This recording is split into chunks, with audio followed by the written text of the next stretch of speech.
자, 오늘 저는 본문의 말씀을 가지고 내 마음을 아시는 주라는 제목으로 함께 은혜를 나누려고 합니다.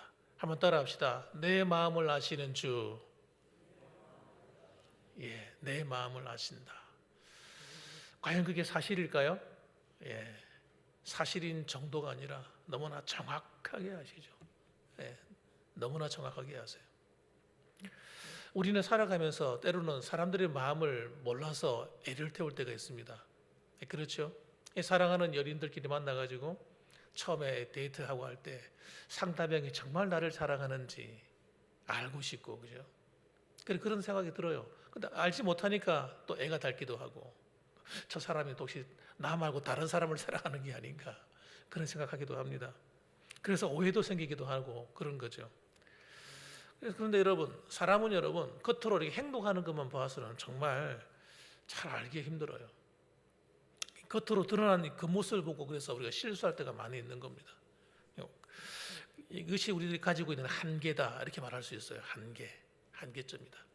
그렇지만 우리를 사랑하시고 나를 위해 자신의 몸을 찢어서 십자가에 몸 바쳐서 피 흘려 죽기까지 사랑하신 우리 주님은 그렇지 않으신 거예요.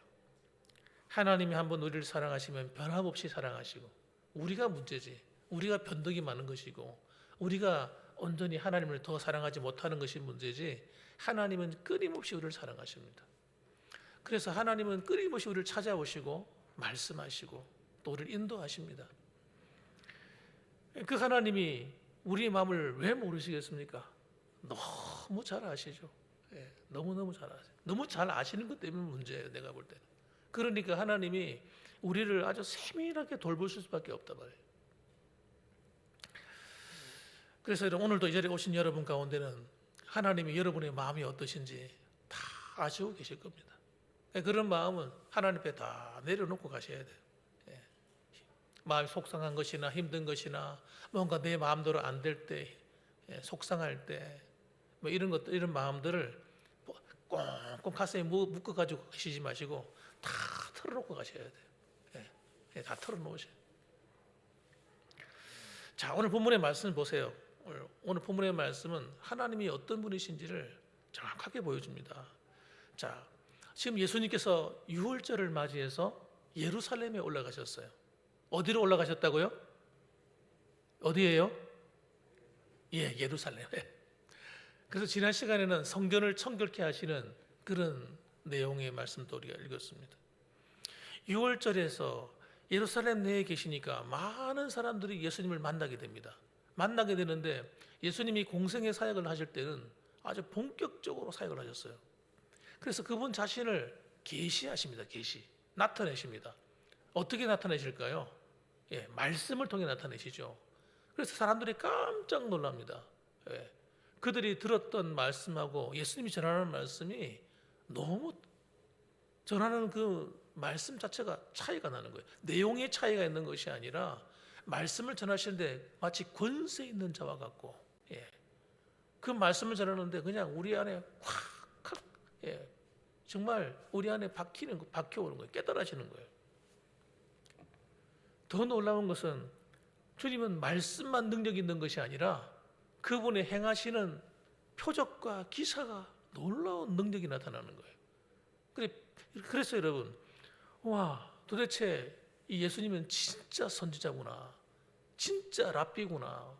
말씀을 전할 때는 정말 랍비 중에 랍비처럼 말씀을 전하시고, 또 하나님 말씀을 전하는 것 외에 또 표적과 기사를 행할 때는 선지자 중에서, 이야, 정말 저런 선지자가 없다 할 정도로 그렇게 놀라운 이적을 행하셨던 겁니다. 그래서 이렇게 자신이 어떤 분인지를 보여주셨어요. 그래서 많은 사람들이 예수님을 알아가면 알아갈수록, 예수님은 바로 우리의 메시아다, 정말 우리의 왕이요, 우리의 참 선지자요, 참 대제사장이다, 그렇게 여겼던 것입니다. 사실은 우리가 여러분 예수님을 믿을 때 어떤 표적을 보고 믿는 것보다는 진짜 내 마음에 하나님 말씀을 듣고 믿는 것이 정말 제일 좋은 거예요. 그런데 왜 하나님께서 그런 이적을 행하시고 표적을 행하셨겠어요? 사람들이 안 믿는 거예요. 마음이 완악해가지고요. 심지어는 표적을 행해도 안 믿는 거예요. 여러분, 사람이 마음이 완악해지면요, 기적을 행한다고 믿는 게 아닙니다. 하나님의 은혜를 사모하는 이 갈급한 심령 위에 하나님의 역사가 일어나는데 사람들이 하나님에 대한 마음이 없는 거예요. 특히 누가 그랬습니까?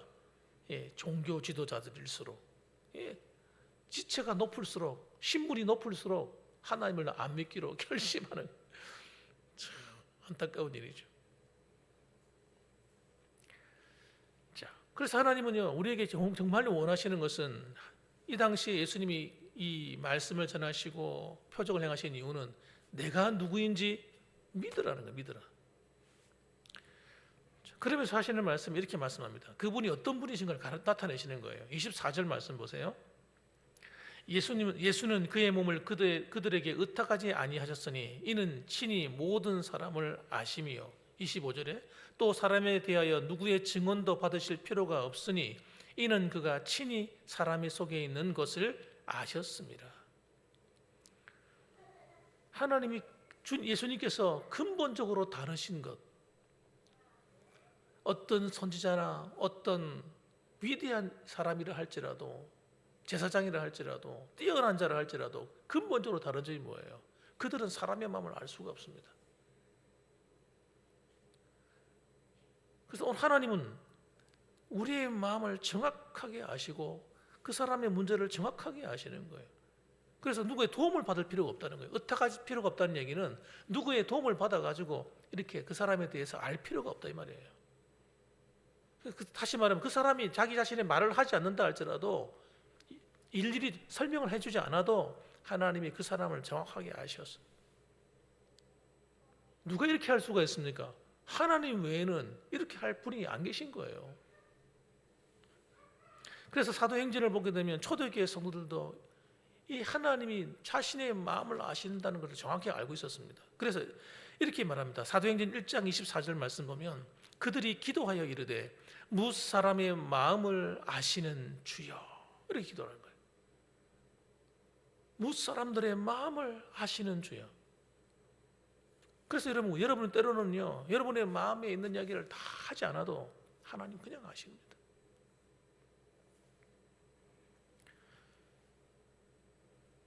사도행전 15장 8절에도 나와 있어요. 이렇게 말합니다. 또 마음을 아시는 하나님이 우리에게와 같이 그들에게도 성령을 주어 증언하고, 이렇게 증언하시고, 사람들이 마음을 아시면 그 사람이 꼬로만 마음을 가지고 있는지 정말 하나님을 사랑하는 마음을 갖고 있는지를 아시는 거예요.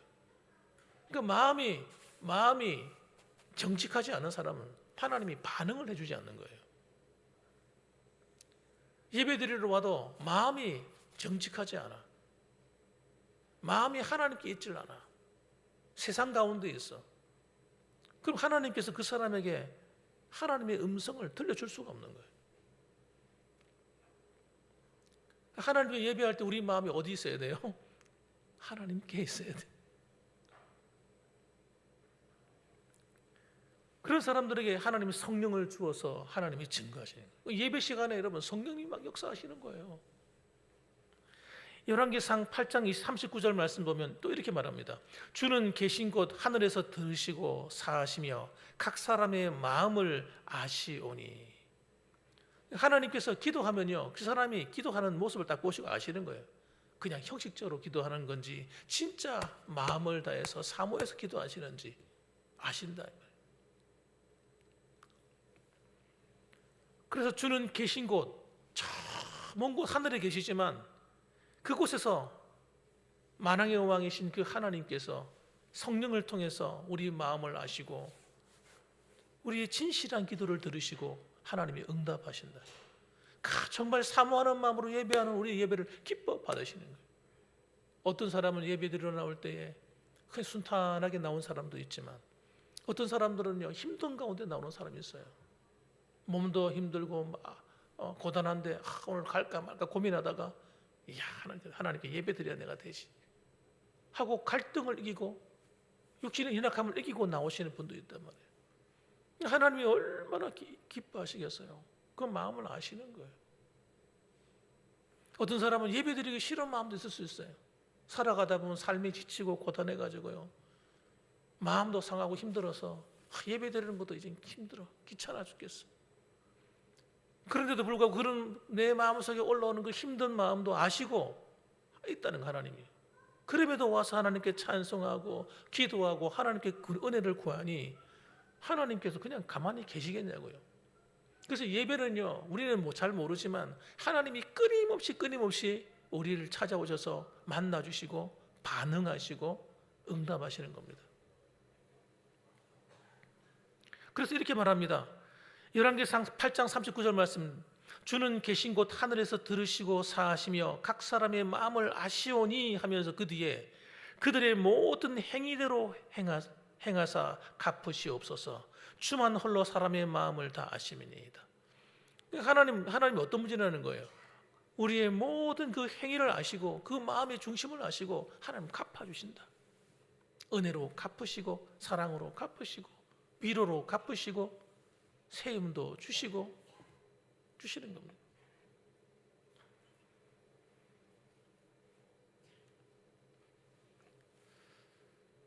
그래서 누가복음 16장 15절에도 이런 말씀을 합니다. 예수께서 이르시되 너희는 사람 앞에서 스스로 옳다는 자들이나 너희 마음을 하나님께서 아시나니 사람 중에 높임을 받는 그것은 하나님 앞에 미움을 받는 것이니라.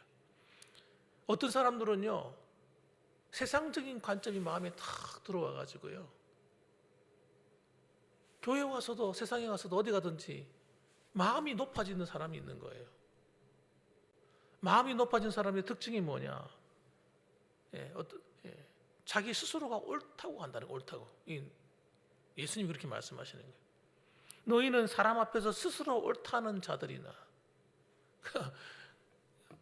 무슨 말이에요? 나는 그래도 내가 이런 사람이야 하고 자신의 스스로가 높아져 있는 상태에 있는 사람. 하나님 뭐라고 하시냐면 너희 마음을 하나님께서 아시나니. 그러니까 여러분, 우리는요, 하나님 앞에서 우리 마음을 속일 수가 없어요. 속일 수가 없어요. 그래서 하나님 어떤 사람들을 축복하십니까? 심령이 가난한 자는 복이 있나니 천국이 저희들의 것이며. 심령이 가난한, 하나님 앞에서 마음이 낮아져서 하나님 없이는 살 수 없어, 하나님 은혜 없이는 저는 못 살아요. 하나님, 저는 주님밖에 없어요. 그런 심령으로 하나님께 예배하고 하나님을 찾고 구하는 자, 하나님께서 하시는 말씀, 내가 네 마음 알아. 하나님이 내 마음을 아시면요, 끝나는 거예요. 모든 문제는 아무 문제가 되지 않는 거예요. 하나님이 알아만 주시면.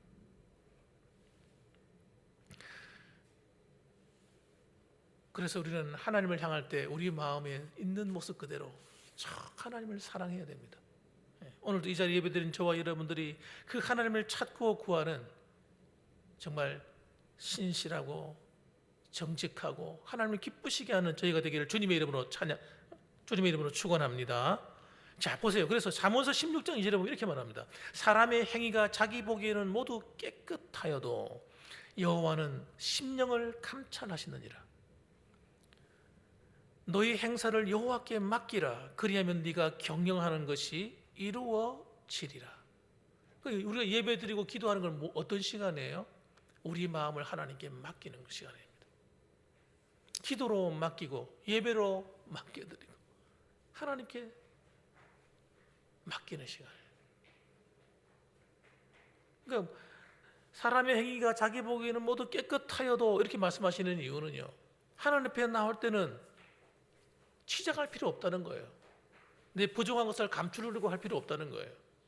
있는 모습 그대로, 내가 연약하면 연약한 모습 그대로, 부족하면 부족한 모습 그대로, 내가 죄를 지었으면 죄 지은 모습 그대로, 이걸 갖다 그렇지 않은 척 하지 말라는 거예요. 그러지 말고 자기는 아무 문제가 없는 것처럼 하나님 앞에 가만 살펴보면 내 삶에도 이런 문제 저런 문제가 많이 있는데 하나님께 아무런 문제가 없는 것처럼 그냥 와서 아무렇지도 않게 예배드리고 그냥 가는 거예요. 하나님 그거 안 기뻐한다는 거예요. 그런 것들을 하나님 앞에서 토해내야 돼, 토해내. 그 얘기하는 겁니다. 하나님 우리의 마음을 감찰하시니까 그 마음을 아니까 걱정하지 말고 너의 행사를 여호와께 맡기고 하나님께 그냥 토해내라는 거예요. 설마 하나님한테 이런 것도 맡겨도 되겠습니까? 아이고, 여러분, 하나님은 우리 아버지라니까, 아버지. 만왕의 왕이시고 우리의 주인이실 뿐만 아니라 우리 아버지라니까, 아버지. 아버지한테 뭐 말하지 못할 게 뭐가 있습니까? 사사로운 것까지라도 설마 이런 것까지 맡아줄까? 그런 것까지 다 하나님께 맡기는 거예요. 그렇게 할 때 네가 경영하는 것이 이루어지리라.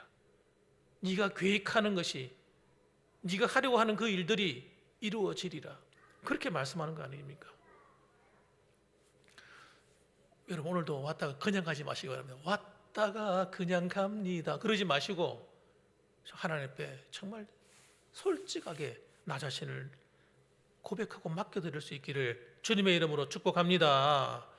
여러분, 마지막 세 번째입니다. 결론이에요. 우리의 좋으신 이 하나님은요, 하나님 말씀을 믿고 우리가 따를 때 하나님께서 반드시 그 믿음대로 일한다는 사실이에요. 마태복음 9장 29절 말씀 보면 예수님이 이 눈이 보이지 않는 장애인이 왔어요. 그들을 눈을 만지면서 기도합니다. 기도하시면서 이런 얘기를 합니다. 뭐라고 말씀하시냐면 너희 믿음대로 되라 하시니 하고 기도하시는 거예요. 믿음대로 되라. 정말 하나님께서 얼마든지 나를 사랑하시고 내 문제를 해결할 수 있다고 믿는 정말 그 믿음을 가지고 있느냐 이거지. 그러면서 네가 정말 이 믿음이 있다면 네 믿음대로 눈을 떠라는 거예요. 그리고 기도를 해줍니다. 그러니까 눈을 뜨는 거예요. 오늘 여러분, 이 자리에 오신 여러분들 정말 하나님을 내 그냥 종교 생활하고 신앙 생활의 한 장식으로 생각하고 오셨습니까? 아니면 정말 간절히 사모하는 마음으로 오셨습니까? 그 믿음대로 된다니까요. 믿음대로. 마태복음 15장 28절에 또 이렇게 말합니다. 이에 예수께서 대답하여 이르시되 여자여 네 믿음이 크도다.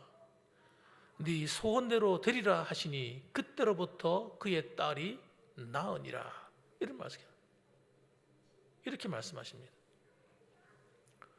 여러분, 주님께서는 뭐라고 말씀하세요? 이 믿음도요, 사람마다 다 다르다는 거예요. 믿음이. 우리가 볼 때는 다 똑같은 믿음처럼 보이죠. 하나님 우리 마음을 다 보고 계시기 때문에 여러분의 믿음을 다 아시는 거예요. 어떻게 하나님을 믿느냐?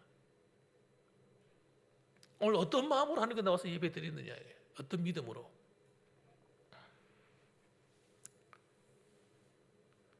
하나님에 대한 믿음이 작을수록 하나님에 대한 기대감도 작은 거예요. 설마 하나님이 이런 일을 하시겠어? 과거나 현재나 미래나 내 인생에는 특별히 바뀔 것도 없는 것 같아. 예수님 믿어도 기도해도 별일이 안 일어나는 것 같아. 믿음의 날개가 꺾인 사람은요, 날아오를 생각을 하지 않습니다. 하나님을 향해서 날아오르지를 못해요. 기도하지를 못하는 거예요. 믿음을 가지고 구하지 못하는 거예요. 그래서 여러분, 하나님의 방법은 우리가 하나님의 말씀을 믿고 정말 그렇게 하나님이 어떤 분인지를 알고 믿고 기도할 때 하나님이 우리 믿음에 응답하시는 거라니까요. 우리 믿음에 반응을 하신다니까요. 그래서 예수님 믿고 구원받는 믿음만 있는 사람은요, 거기서 그냥 구원받는 믿음에서 끝나는 거예요. 나중에 천국 가면 되지. 어떤 사람은요, 이 땅에서 하나님이 주신 축복을 누리고 은혜를 누리고 기적을 경험하고 하나님의 놀라운 손길을 경험하면서 사는 사람이 있다니까요. 그 차이가 도대체 뭐냐요. 여자여 네 믿음이 크도다. 네 소원대로 되리라 하시니 그때로부터 그의 딸이 나으니라. 그래서 믿음이 있는 사람의 특징이 뭐냐? 하나님을 찾는 거예요. 주님께 나오는 거예요. 예수님을 구하는 거예요. 누가 뭐라 하든 간에 야 저리 가자, 냄새 나죠, 저리 가, 저리 가. 웬 거지 같은 아이들. 그래도 주님 찾아오는 거예요. 누가 나를 모욕해도, 사람들이 나를 향해서 막 조롱해도, 뭐 그렇게 유별나게 믿느냐고, 뭐 그리 특별하게 기도하느냐고, 너는 왜 그렇게 생겼느냐고, 사람들이 나를 조롱하고 나를 무시해도 난 하나님을 찾는 거예요.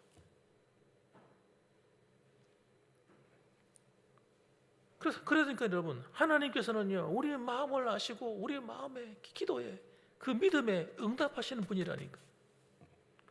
그래서 하나님께서 이스라엘 백성들을 구원하실 때도 믿음을 구하는 거예요. 믿음을. 이 사람들이 진짜 하나님을 믿냐 안 믿냐, 그 여호수아에게 그 믿음을 보시고 싶은 거예요. 그 이스라엘 백성들에게 말해라. 뭐라고요? 과거에 그의 부모들은 광야에서 하나님 조금만 어려운 일이 생겨도 불평하고 원망하고, 우리가 괜히 애굽에서 노예로 살 때가 좋았는데 왜 우리를 이 광야에 불러내가지고 고생시키냐고, 조금만 어려움이 있어도 원망하던 그런 사람들 아니었습니까? 왜? 믿음이 없으니까, 믿음이 작으니까. 장애물이 오면 그걸 극복을 못하는 거예요. 인생에 장애물이 오고 조금 문제가 생기면요, 그냥 남 탓하고 기분 나빠하고 속상해하고 좌절하고 넘어지는 거예요. 그러니까 정말 이들이 가나안 땅에 들어가서 가나안의 그 축복의 땅, 젖과 꿀이 흐르는 그 땅에 들어가서 그것을 쟁취할 믿음이 되어 있는가 안 되어 있는가를 끊임없이 하나님께서 보시는 거예요. 그래서 그들에게 말하기를 이렇게 말합니다. 야, 여리고 성에 들어가기 전에 그 주위의 성을 돌아라. 그 성이 얼마나 강대한 성인지 보고를 듣고 잘 알고 있잖아요. 하루에 한 바퀴씩 돌아라. 마지막 날은 7바퀴 돌고 큰 소리로 나팔을 불면서 외쳐라. 참, 이런 우스운 이야기가 어디 있습니까? 정말 가만히 생각해 보면요, 정말 말도 안 되는 거예요. 말도 안 되는. 그런데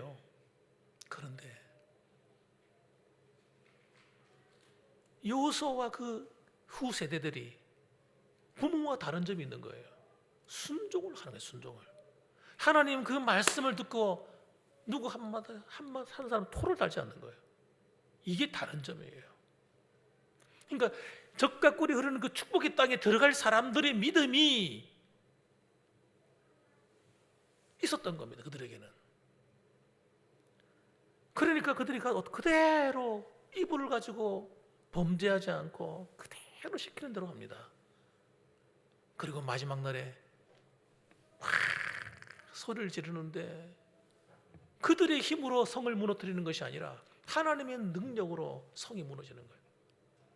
그 고고학자들의 이야기를 들어보면 성이 무너지는데 어떻게 무너졌느냐 흔적을 찾아보니까 이게 바깥으로 무너졌으면 밖에 있는 이스라엘 백성 다쳤을 때는 이게 안으로 무너졌더라. 성이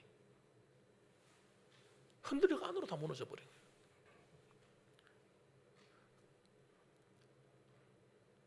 우리가 믿는 하나님은 우리가 생각하는 그 테두리에 갇혀 계신 분이 아닌 거예요.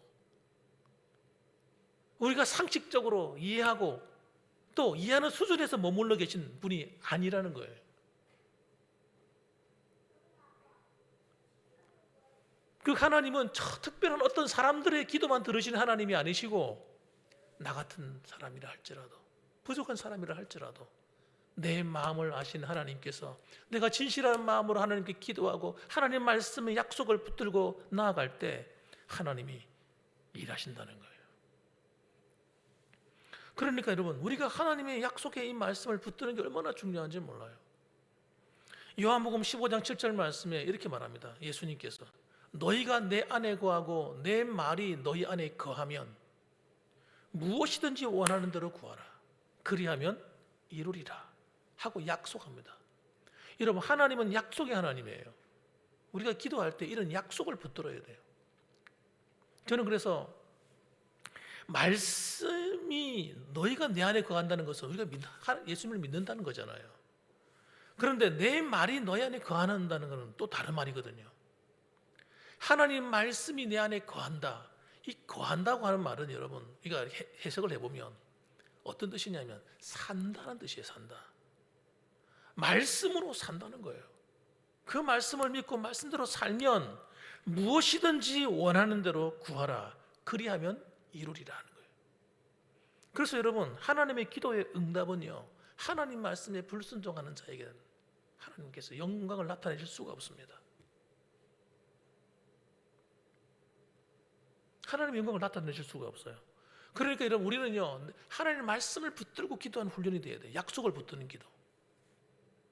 저는 기도할 때 이제는 제가 좋아하는 말씀이 있어요. 그 말씀이 뭐냐면 다윗의 기도예요. 시편 23편. 전 시편 23편 가지고 기도할 때가 있어요. 여호와는 나의 목자시니. 신앙 고백이거든요. 하나님이 나의 목자입니다. 내 모든 걸 책임집니다. 양은 아무 힘이 없으니까 목자 외에는 도와줄 리가 없는 거예요. 나는 목자의 음성을 듣고 따라가는 거예요. 그러면 목자가 알아서 그 양의 모든 문제를 다 해결한다는 거예요. 그걸 믿었다는 거죠. 근데 그거 말씀 가지고 기도하는 거예요. 그리고 그 말씀 붙들고 기도하면요, 막 힘이 나는 거예요. 그래서 우리를 푸른 초장으로 쉴만한 물가로 인도하신 하나님께서, 하나님 나의 목자가 되셔서 내가 먹고 마시고 살아가는 모든 삶을 하나님께서 채워달라고 기도합니다. 영혼을 소성케 하시고 나를 의의 길로 인도하신 하나님, 그 하나님을 바라보면서 하나님 아버지, 오늘도 내 영혼을 소성케 해주시옵소서. 기도합니다. 나를 불의의 길이 아니라 하나님 기뻐하시는 그 의의 길, 하나님 원하시는 그 길로 말씀의 길로 날 인도해달라고 기도합니다. 사망의 음침한 길로 다닐지라도 해를 두려워하지 않을 것은 주께서 나와 함께 하심이라. 하나님, 때로는 내 삶이 어려움이 있고 마치 사망의 음침한 길을 걸어가는 것 같을 때에 주께서 나와 함께 하시니 난 두렵지 않습니다. 나를 주의 지팡이와 막대기로 안위해 주옵소서. 인도해 달라고. 원수가 우리를 위협하고 다가올 때에도 하나님께서 그 원수 앞에서 상을 차려주시고 음식을 먹게 하시고 쉬기도 하고 눕기도 하게 하시듯이, 하나님 내 삶 가운데 하나님의 평강으로 날 인도해 주셔서 하나님, 내가 먹고 마시고 쉬고 마음껏 살아갈 수 있도록 환경을 인도해 달라고. 이런 식으로 말씀을 붙들고 기도하는 거예요. 그러면요, 그냥 내 말, 내 어떤 이야기로 하는 기도하는 것보다도요, 얼마나 힘이 나는지 몰라요. 말씀이 살아 역사하니까. 기도할 때도 그래서 여러분, 내가 주기도문으로 갖고 기도하라는 이유도 그거예요. 너희는 이렇게 기도하라.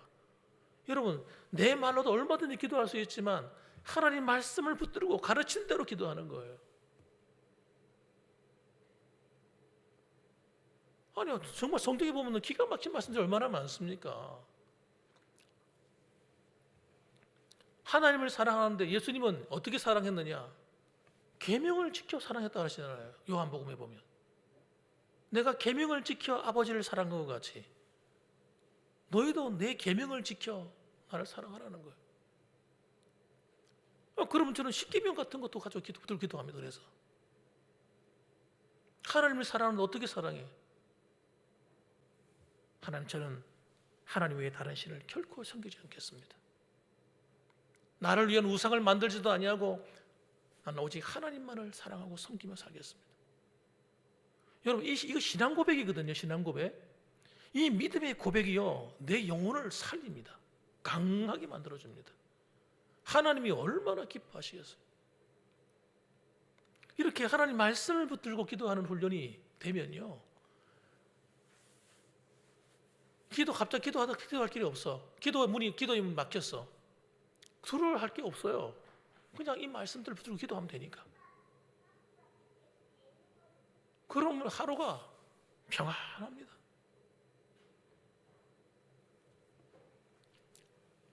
우리의 믿음의 크기는요, 하나님을 어떻게 믿느냐에서 나오는 거예요.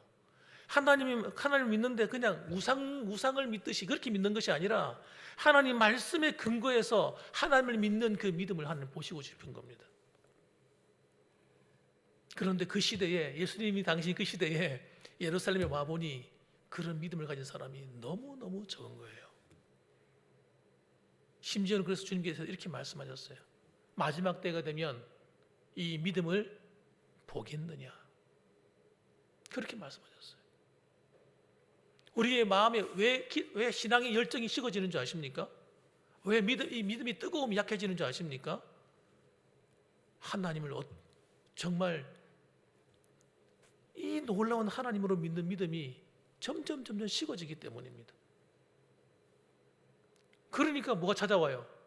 조그만 어려운 일이 나가면 낙심이 찾아오고요, 마음이 상하고 두렵고 염려가 되고 걱정이 되고 그런 일이 벌어지는 거잖아요.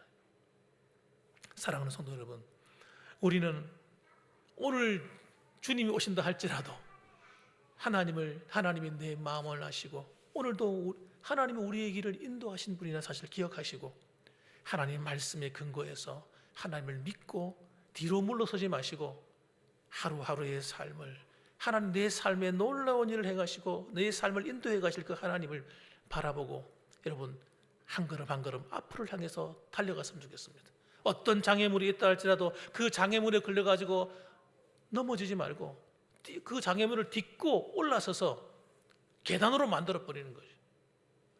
그래서 하나님께서 기뻐하시는 거룩한 성도의 삶을 살아가는 저와 여러분들 되시기를 주님의 이름으로 축복합니다. 아멘. 기도하십시다.